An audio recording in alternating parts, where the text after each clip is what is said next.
আসসালামু আলাইকুম। কুকিং হাউসে সবাইকে স্বাগতম জানাচ্ছি আমার আজকের রেসিপি দেখার জন্য।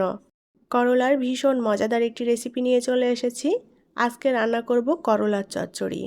ছোট মাছ দিয়ে করলার এই চচ্চড়িটা খেতে অনেক বেশি মজাদার এবং টেস্টি হয়। যারা করলা খেতে পছন্দ করেন তাদের কাছে ভীষণই ভালো লাগবে।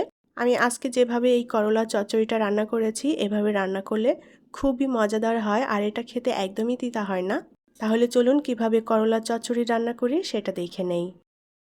প্যানে আমি পেঁয়াজ কুচি নিয়ে নেব আর এই চচ্চড়ি রান্নাতে পেঁয়াজের পরিমাণটা এখানে একটু বেশি লাগবে। আমি 1 কাপ পরিমাণ নিয়েছি। কাঁচামরিচের ফালি দিয়ে দেব 6-7টা। লবণ দিয়ে দেব স্বাদ মতো। আর দিয়ে দেব জিরার গুঁড়া 1 চা চামচ পরিমাণ। শুকনা মরিচের গুঁড়া 1/2 চা চামচ পরিমাণ। হলুদ গুঁড়া দিয়ে দেব 1/2 চা চামচ পরিমাণ। রান্নার তেল দিয়ে দেব পরিমাণ মতো করে। আর এখন এর মধ্যে দিয়ে দেব সামান্য পরিমাণ রসুন বাটা। রসুন বাটা এখানে না দিয়েও কিন্তু এই চচ্চড়িটা রান্না করে নেওয়া যাবে। এখন পেঁয়াজ মরিচ একসাথে খুব ভালোভাবে মেখে নেব। পেঁয়াজ মরিচটা আগে থেকে মেখে নিয়ে নরম করে নিতে হবে পেঁয়াজটা। মশলার সাথে পেঁয়াজ মরিচ ভালো করে চটকে মেখে নিয়েছি। এখন এর মধ্যে দিয়ে দেব মলা মাছ। আমি এখানে মলা মাছ নিয়েছি। এখানে মলা মাছের পরিবর্তে অন্য যে কোনো ছোট মাছ নেওয়া যাবে। পেঁয়াজ মরিচের সাথে আলতো করে মাছটা মিলিয়ে নেব। মাছ দিয়ে জোরে চটকে মাখার দরকার নেই, মাছগুলো ভেঙে যাবে। পেঁয়াজ মরিচের সাথে মাছটা মেখে নিয়েছি। এখন এর মধ্যে দিয়ে দেব কেটে রাখা করলা। আমি করলাগুলো এরকম পাতলা পাতলা ফালি করে কেটে নিয়েছি।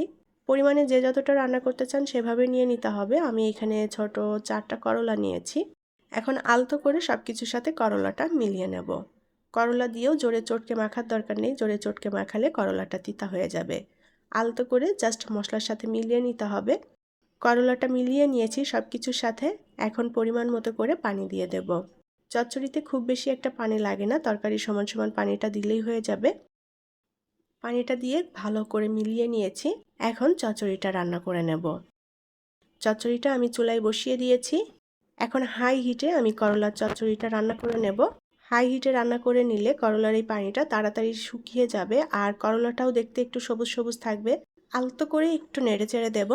যে পানিটা আছে পানিটা টানিয়ে একেবারে শুকনো ঝরঝরে করে নেব। করলার চচ্চড়িটা শুকনো ঝরঝরে খেতে খুবই ভালো লাগবে, তবে চাইলে ভেজা ভেজা ঝোল রাখা যায়। চচ্চড়ির পানিটা সম্পূর্ণ টানিয়ে নিয়েছি।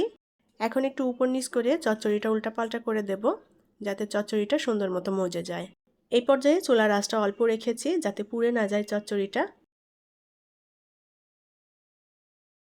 আমি চচ্চড়িটা উল্টাপাল্টা করে দিয়ে বেশ ভালো করে মজিয়ে নিয়েছি। আর চচ্চড়ির পানিটা কিন্তু একেবারে টেনে গিয়েছে, তেলও বের হয়ে গিয়েছে চচ্চড়ি থেকে।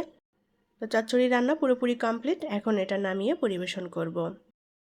তৈরি হয়ে গেল হাতে মেখে ছোট মাছ দিয়ে করলার চচ্চড়ি। সাদা গরম ভাত দিয়ে খেতে জাস্ট অসাধারণ। যারা করলা খেতে পছন্দ করেন তাদের কাছে ভীষণই ভালো লাগবে। আর যারা তিতার কারণে খেতে চান না তারাও কিন্তু এভাবে রান্না করে খেয়ে দেখতে পারেন। এই করলা রান্না একদমই তিতা হয় না। আশা করি আমার আজকের রেসিপি আপনাদের ভালো লেগেছে। রেসিপিটি যদি ভালো লাগে ভিডিওটি শেয়ার করবেন। পরবর্তী রেসিপি দেখার আমন্ত্রণ জানিয়ে বিদায় নিচ্ছি। আল্লাহ হাফেজ।